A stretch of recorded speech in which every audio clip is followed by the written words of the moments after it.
Now, welcome back to Izork's Movie Reviews, and we're going to be discussing the final film of the Scream franchise. And we all know this is not going to be the final film because we have one coming out now for the new year, which is going to be a reboot. But this was the final film in the franchise back in 2011, Scream 4. And was this movie worth it? Especially all the time it took to make it? Yes. The last one was atrocious. Kelly Williamson's pen was definitely missed and needed. But this one, man, Ghostface is back and no one is safe. This fourth installment in Scream is how a proper sequel should work.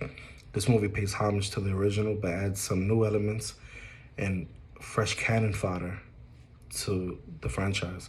The storyline was well developed and the ending was actually kind of unexpected. When you talk about a twist, Jesus Christ, this movie is definitely up there in twists.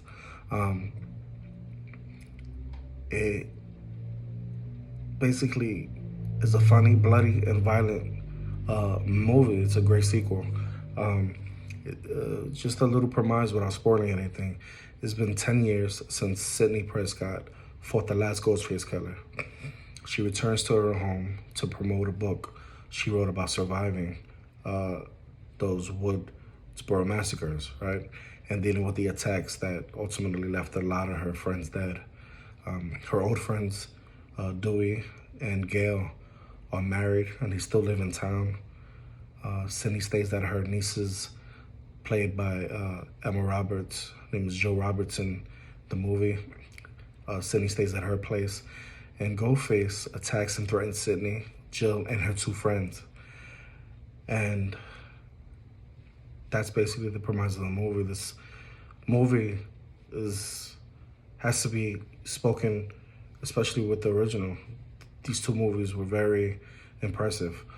This movie particularly opens up with a very bloody and purposely very funny parody of Scream, mixed with other horror tropes and horror movies, and then goes full force into a story.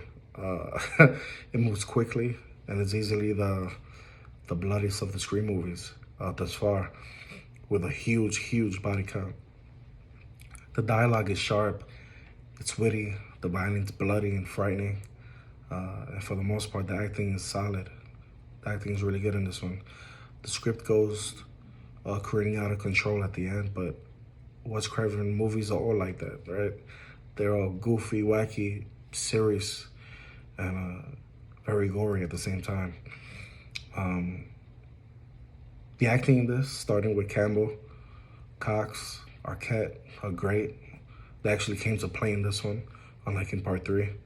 Newcomers, Hayden, Panettiere, Emma Roberts, also good. These were all standouts in this film. Was this good as Scream? I would say it was up there. Was it as good as Scream 2? This passes Scream 2. Thank God it isn't a disaster that the Scream 3 was.